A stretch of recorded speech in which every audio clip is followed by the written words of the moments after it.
There was water in the first moon. The trees were not there. They are some of Africa's most visited destinations.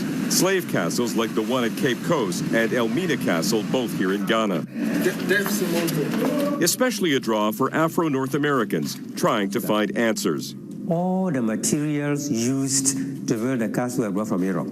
John Ajapong is a Ghanaian who left the country at 16. He now lives in the U.S. I didn't learn anything about the slave trade when I was here. I went to the U.S. and learned a whole lot about it, and now I'm here to truly experience the pain that so many of our ancestors went through. His wife had their kids in mind. I want my children to learn what slavery was all about. Their son says others in the family have something to learn too. My mom's dad should have came here because he's really racist to blacks. The tour takes you on a chilling trip inside the dungeons, where 1,000 at a time were crammed to live on bare floors, nowhere to sleep, no toilets. Can you imagine women being held here for 1 month, 2 months, 3 months without having a wash? And that is why many died.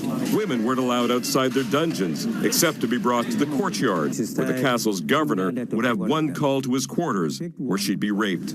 Walking all the way down here. Charles Adu Arhin has told this story hundreds of times over the last 24 years. If Africans survived, this should remind you how strong Africans were. As tourists to the castle find out, living conditions for the slaves weren't just poor, they were downright deplorable here. So while 1 million slaves were shipped to America on boats, 300,000 of those died along the way, and thousands more died right here before even making it to the ships.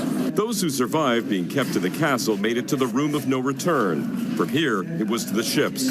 Adu Arin is retiring as castle administrator in a few days. He says visitors are almost always moved. The tour I've given all these years, I've changed many lives. 45 minutes after the tour begins, recounting what the African slaves faced, he ends with this. My grandmother told me that I should always forgive, but never forget. It's very humbling. I think I'm going to share some of this with some of my friends back home. Seeing is believing, says Ajapong, though it's hard to believe so many Africans' last memory of their land was a place like this. Sean O'Shea, Global News, in Ghana.